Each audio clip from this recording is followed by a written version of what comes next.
Hey, what's up? This is Chosen, and sorry about the no video yesterday and then it being actually late in the day today. Been super busy with lots of different projects going on, but I wanted to at least get a channel or get a video out here on the channel talking about the Fusion Champion and show you how the community feels about it and then give you my thoughts about it, get it on the tier list and all of that, because we are going to be having that Fusion starting in just a few days. So I thought it was an important topic to give you some context on. Now, the reason I wasn't able to upload yesterday was really busy with this project that you may have seen posted in game. I was hanging out with a couple of streamers, BBXH and Dean So Cool. They are newer to Raid and kind of trying it out for fun. They're streamers for other games, and then I'm there to kind of help walk them through trying to do challenges against each other and answer questions for them and coach them through it. I'll show you a funny clip from that, and then we'll also talk about the new champion here so that we can figure out if it's going to be worth going super hard in the paint for a Fusion or not. So let's get into it.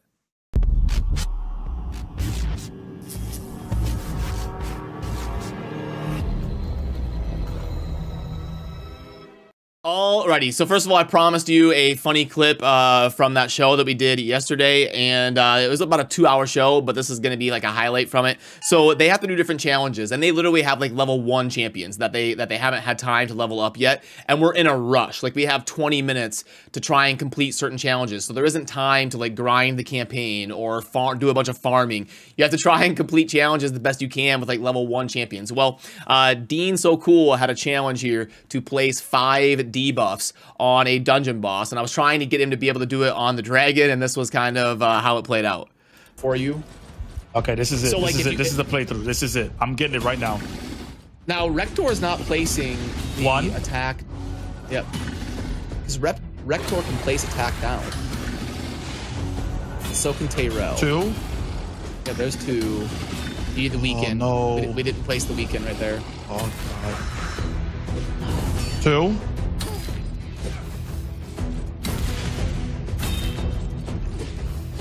Need the 3? weekend. Oh, there's the weekend. Okay, now take it off auto. Take it off auto. Okay. Because we need when it's Venomage's turn, we need to use that A3. Okay. Thanks, so okay. Yep. Do the one on the far right, the green healing one, and then cast that on the dragon. Oh, but it lost one. We did it. This is it. Oh wait, that was it. Oh, that was it. Yes. Let's go. No. Oh no. Oh my goodness. Let's go. Wow. Woo! 75 points, baby. 75,000. Oh my. Yeah, so they're like competing against each other on who can do the most challenges and get the most points, and they both have kind of newer accounts. So there's different like challenges on the board, and they're going up against each other to see who will win. So yeah, really fun event, and that's kind of the thing that was being teased in game about the Amazon Prime crown type thing. But now let's transition to what I wanted to really get to in this video, and that is this new Fusion Champion, give you my thoughts on it, get it added to the tier list and all of that. Now, I did put a poll on the channel to let you express your opinions, and we've got a decent amount of sample size. We've got almost 3,000 votes on this thing, and it looks like, let me pull out my pen here. Okay, there we go. So it looks like the looks great is going to be at about a 20% clip of the amount of players that really like this Fusion and are excited to get after it. And then we've got seems decent. So about 70% here of an overall positive view between the seems decent and looks great. And then as far as thinking the champion is bad, you're basically around 30% here for the remainder. So not too bad. You know, we've seen Fusions that were pretty negatively received that ended up being a little bit better than we thought. We've seen Fusions that everybody knew was going to be great, like Under Priest Brogni. Mighty Uko was a really hyped up one recently, and then we had a couple not so hyped up ones. So looks like this one's going to be mostly decent and generally positively received, at least so far based on what we know. Being able to see the kit and all of that, obviously we have to do some more testing. We have to get the multipliers because it is an AoE hitter with 2 different abilities. So we definitely need the multipliers before we can grade super accurately. But speaking of grading, I want to give you my initial thoughts of at least trying to get it placed on the tier list. And you know what, actually, before I do that, I should just do a quick few-second rundown of the kit so you have a little bit of context in case you're not super familiar with this champion yet. But we get a triple hitter on the A1. Also important to note the books. We are doing 4 plus 4 plus 4 is going to be 12 books to max this champion out. pretty standard. I'd say somewhere between 8 and 13 is where 90% of the legendaries are going to fall. So 12 is a little bit high. I like to see it stay closer to that 9 or 10 range. So going to be an expensive investment here at 12 books. But we do have a triple hitter A1, and we're getting a bomb champion with 2 different AoE attacks. And then pretty reliable bomb here on the A3. 4-turn cooldown, 3-turn cooldown. I usually like it when champions have 2 different abilities that are on a 3-3 cycle. So that's default 3-3. But this is going to be default 3-4. But the reason that that isn't so bad, and the reason it actually ends up being kind of good, is because of this mechanic right here, then grants extra turns. So it doesn't look as good on the surface, but anytime you have a champion that can grant an extra turn on an ability, that is basically one lowered of a cooldown and an ability for them to really snowball and do like a turn where they do a lot of stuff. And then based on bombs being placed and or being removed and stuff like that, you can also place poisons, and you're going to get more damage versus like boss type scenarios, the Demon Lord and the Hydra, a situation like that where it has over 200,000 damage. The bombs are going to hit even harder than they would somewhere like the arena.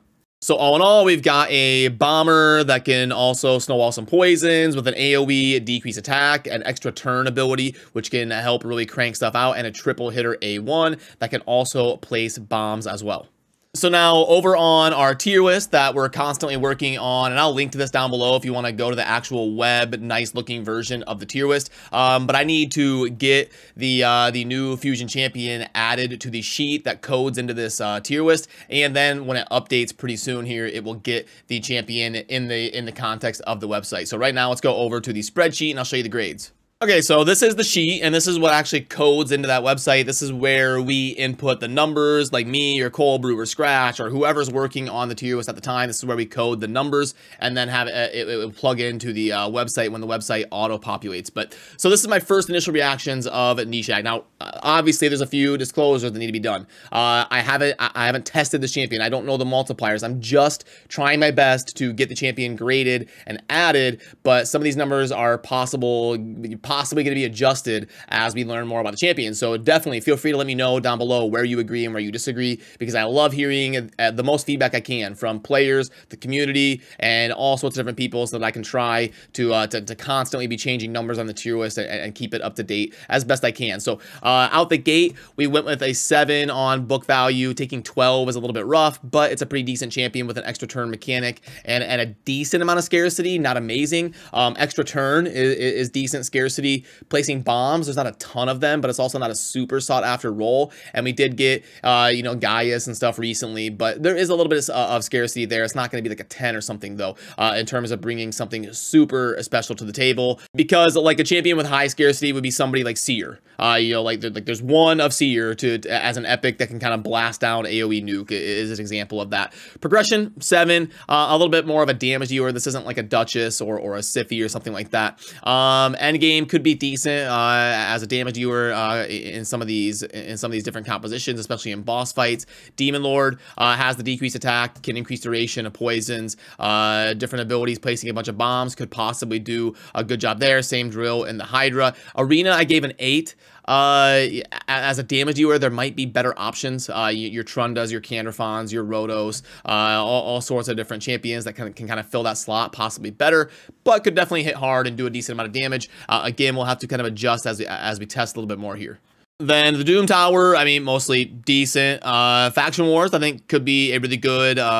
This might be one of the stronger points of the fusion. A lot of people feel like Skinwalkers is one of the worst fusions in the game in terms of really good champions. But recently, we've had a lot of really good additions to the Skinwalkers. We had Ragash as a guaranteed event, who's very solid. We've had Tamasia, really good Void Legendary HP burner. We've had Mighty Uko, was a really good fusion in my opinion. Sneak Trock is an underrated champion as a new speed manipulator and all sorts of utility that he brings. So the Skinwalkers are getting a lot of love recently and are starting to kind of shake that reputation of being one of the worst factions in the game.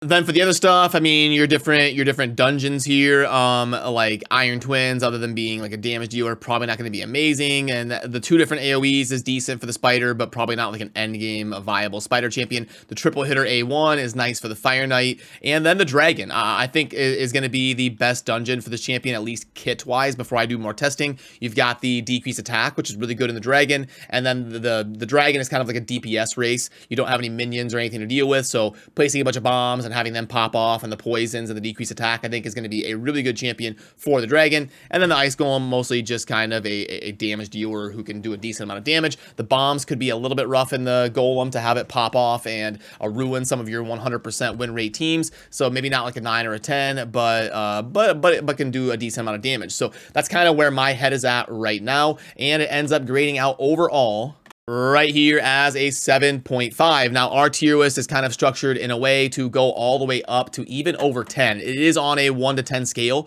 but we do have super meta scores of 11 and 12 to help kind of do some separation. Instead of having 85 champions in the game that are a 10 for the arena because they're good there, we want a little bit of separation between the champions like Necrit and Duchess, or you know, somebody that deserves a higher rank of like a meta and a super meta score. So you do end up with some of the best champions in the game actually just barely grading over 10, like Duchess right here, because she's so generally useful and she actually acquires some of those meta and super meta grades. So yeah, that fusion is going to be starting in just a few days on December 15th, and it is going to be the Halloween, or not Halloween, the holiday season themed fusion. Now, I did see a really funny comment on Reddit. I would give them credit if I remembered who it was. I'm sorry, I couldn't find it to pull it up, but I remembered reading it, and somebody saying a huge missed opportunity to have a Christmas tree Sylvan Watcher champion, and that is hilarious. That is totally a missed opportunity. We should the new faction with like the wilderness aesthetic in the background, we should have definitely gotten a Christmas tree Sylvan Watcher fusion. That would have been absolutely amazing. So I loved that comment, and we've had a lot of negativity going on in the community the last few days with drama between content creators and beef and people calling people out. So I wanted to take a moment to do something fun and go over a funny comment here on my channel. I want to do a better job of interacting with you and showing some funny comments that you leave and then responding to them in a video to shout you out for those of you that take the time to leave comments and kind of highlight some of those.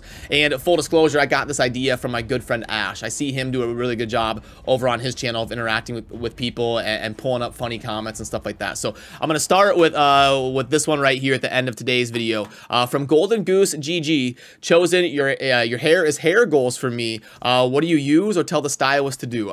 You know, honestly, I'm a pretty low maintenance Midwestern farm boy. I don't do a whole lot of craziness when it comes to fashion or looks wise type stuff. I've had the same haircut for probably 25 years at this point. So I've been going to the same place for like 4 years, and I don't even really tell them anything. They just kind of cut my hair. I go in once a month. I tell them a half guard on the sides and the back, and then take about a month worth of growth off the top. And then when I do my hair, I just use like the pomade stuff, like a little bit of my fingers, and I mess up my hair. It takes about 10 seconds. That's the extent of my my hairstyling, but I do appreciate the kind and funny comment.